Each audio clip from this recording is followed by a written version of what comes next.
we go.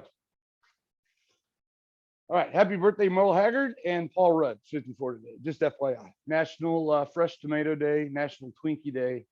And anyway, here we go. So the Loco Ojo is the world's second tallest imaginary Ferris wheel, second only to the Big Kahuna.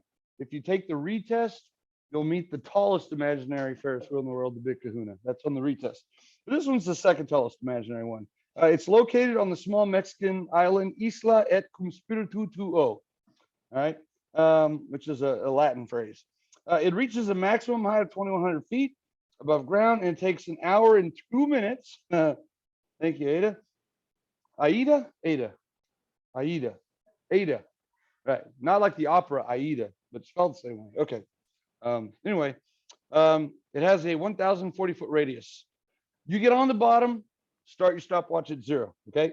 So sketch the graph of your function. All right. So we can kind of make sense with this little diagram. I found this on Google Images. I know you're impressed, right? So here's the ground right here.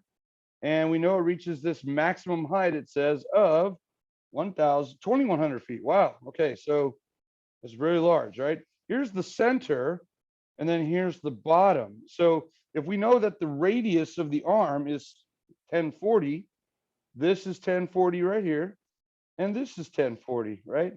So again, it's a subtraction problem. What's 2,100 minus 1040? 1060. Good. And then what's 1060 minus 1040? 20. Okay. So pretty much that sets up your vertical axis. There is an imaginary 20-foot ladder at the bottom that you have to climb to get into the cart, right? 20 feet above ground, but you don't have to lift your feet when you go back, right? So that's enough to kind of get us going here. Let's go ahead and do that. I'll give myself an X and Y axis. So here's my Y axis. I'll draw it over here to the left, and then the X axis. Give myself a little buffer somewhere right around there. That looks good. All right. So for setting up the Y axis, there's the numbers right there: 20, 1060, 2100. So here's 20. I'm going to come to the top and call that 2100, and then I'll just bisect it right there and call it 1060. So there is your first check. You have those numbers on your y-axis. Okay. Now, of course, at 1060, we can draw a dotted line straight across. That is your new x-axis. That's your sinusoidal axis, right? Okay. Now the vertical stuff is done. The horizontal, we can go straight to the graph. We don't need a rough draft axis because I'm telling you that you're starting at 0 at a low point. So if we call this t equals 0 right here, it's a critical value. We know it's a low point right there. Okay. So to make full use of my scale here, I'll come out to about right here. How about that? That's for me. I'm going to call that the okay, I'll call them back. I was expecting a call, but I'm recording, so whatever. They can wait. This is the length of one cycle, which is how long does it take to go around in minutes? 62, right? 62. And then we could bisect that to get 31, and we'll bisect that to get our most important number, which is your quarter cycle counting interval. And half of 31 is 15.5. Very good. So what I can do now is complete the rest of it, right? So 0 is a critical value. I need at least one negative, so I'll keep that same distance. That's negative 15.5. And then I have one more right here that I can put. And what's 31 plus 15.5?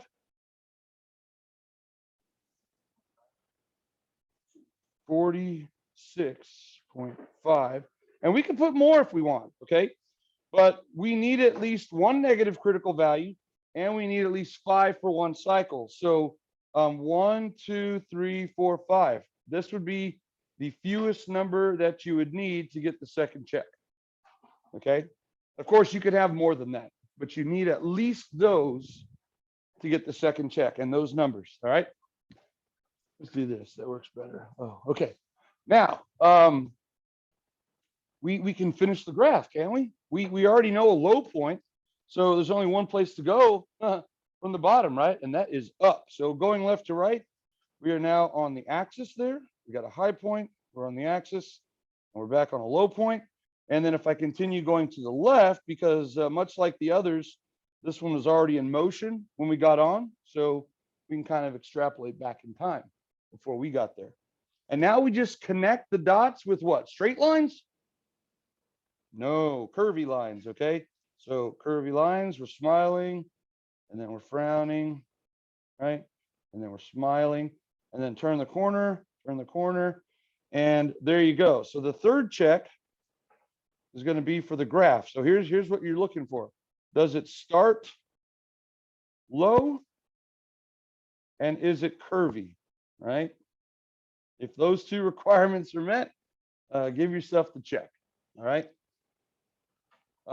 Let's see, I'll color code this one. So the first check was for the vertical axis, and then there you go. Now, don't count off if you didn't do this, but we should technically label it. So we'll call this H of T, and it's measured in feet, and we'll call this time measured in not seconds, but minutes, okay? It's nice to have those on there. So if you don't have those on there, add them, but don't count off, okay? Add them and don't count off. All right. The multitasking, right? Keeping your streaks going. Yeah. Oh, no. All right. So, so good so far. So far, so good. Yeah, not bad at all. All right. Looks fun, doesn't it? Now we're going to write the equation. So here we go. The equation. H of T equals, we need the amplitude. Now, because starting low at 0 would not require a phase shift, that's probably the one that I would write. Now, which function starts low? Sine, cosine, plus or minus? What's that? Negative cosine. Very good. So I'm going to go ahead and write a negative cosine. And what's the amplitude? 1040, right? 1040. So 1040, that's the radius of the arm. Cosine of. Now, I need the B value. I have not found the B value yet. So remember, the B value is not the period. So I'm going to come over here to the side of my workbench. I know the period is 62 minutes. The B value is 2 pi over the period, which should be 2 pi over 62, which of course simplifies to 1 pi 31st. Yeah. So if you have pi 31st anywhere, whether it's in the equation or just floating off to the side somewhere, give yourself a check, okay? Now I'm just going to put a T here and then plus 1060, which is the sinusoidal axis. So here's where the other checks come from. For having pi 31st, that's your fourth check. Okay, there's your fourth check. And then everything else that goes along with it, okay, is your fifth check. So that would include, do you have H of T equals? Did you remember your amplitude number? Did you remember your variable, right? And did you remember your D value? So irrespective of this, you can now have the wrong B value, but everything else is correct. Now, did anyone else write a different equation? Because there are infinitely many others. Good, right? If you wanted to start over here at negative 15.5, you would just have a negative sign, and you would have extra parentheses T plus 15.5, right? You could have started at positive 15.5. That would have been a positive sign, and then extra parentheses T minus 15.5, et cetera, so on and so forth. Okay, good. So now we have the equation. Now it's time to verify, right? If we verify, we'll go to the calculator, turn it on, right? And we are in radian mode, hopefully. So negative 1040. Oops, I'm in Y2. No big deal. Let me go back to Y1. Negative 1040 cosine of parentheses. Okay, it opened for me. Horizontal division bar, pi over 31. To the right, I'll click X, right? Because the calculator uses X instead of T. Close plus 1060. Okay. Now, I don't just hit Zoom 6. I don't hit graph. I go to the window and I manually type it in. Okay. So I'm looking to confirm my graph. So negative 15.5 for a min looks good. I didn't go to 7. I'll go to 62 only, right? I only went to 62. Now, X scale, you could put it at 15.5. I don't care. I always turn my X and Y scale to 0. I'm not interested. Thanks, calculator. Now, your Y min, Y max, remember, your calculator uses the top and the bottom of the graphing screen to give you information. So always give yourself a buffer. So how much of a buffer? I don't know, but I do want to see the x-axis. So I'm going to go like negative 200, negative 200. Okay. And then for your y max, something above 2100. Oh, I don't know. How about, I don't know, like, how about 2800, right? Or 3000 even. And then I'm going to turn my y scale to 0. Okay. That's all you have to change. Now we'll hit graph and we should get something that looks strikingly similar to ours. Now I have more buffer in the top than I do in the bottom, right? So if I want to kind of balance it out, I can either, you know, give myself more in the bottom, like negative 600, and or less in the top, or just leave it. It doesn't really matter. Okay. So all right, so that looks pretty much like our graph, right? Good. So now we know we have the right equation. And now we can finally start answering some questions. What time did they come on with the announcements? 35? Okay, so we got 5 minutes. All right. Letter C, how high above ground are you? 52 minutes in, right? I already changed it, 52 minutes. We all changed it to 52 because 72 minutes would be the next cycle, right? And we don't want to pay for that. It messes up the problem. I wasn't thinking when I changed the numbers, but y'all were. So anyway, at this point, are you going up or down? Show the equation and put units. So here we go. The what check are we on? 6. The entire 6th check is going to be this. H of 52, because that's your input, equals. Now you could hit trace 52, enter, because it's within one cycle, right? So you could see there that we are at, and 3 decimals, right? 509.877. And the units are what? Feet. And then you can clearly see there that you are what? Going down. So that would be the bare minimum that you would need, all of that, to get the 6th check. Now, could you add extra things? Yeah. You could say H of 52 is 509.877 feet above ground, right?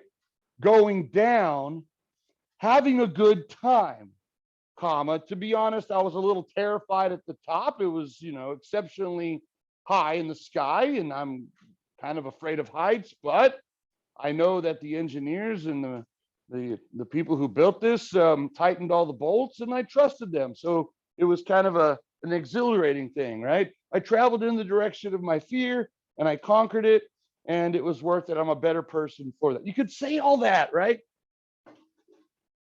But at the bare minimum, we need this. Okay. Any questions on example 6? Or check number 6? All right, check number 7. At what positive time are you 700 feet above ground coming down? Okay, coming down. So because it's one ride, here's what I'm going to do now. If you haven't already, let's go ahead and change the window so that it pertains specifically to our ride, not just to verify our graph. So I'm going to start at 0 now. I get on at 0, and then I get off at what? What's the period? 62, right? So what this does is now it makes you concentrate visually on what we're doing. Okay, you're not tempted by outside values like people who are going around behind you. All right, so 700 feet above ground. So I'm going to go ahead and first I'm going to write my equation. I always want to try and do that first. So H of T equals 700. I'll write that first.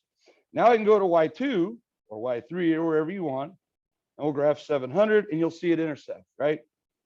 Pretty obvious that we want which intersection point, the first or the second, if I'm coming down. Second, right?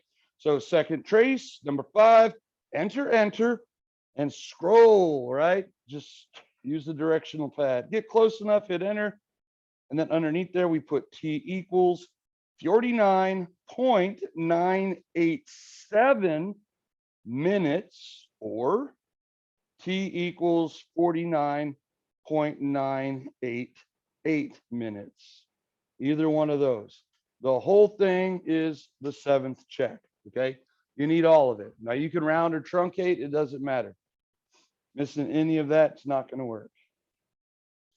All right. Comments, questions on that?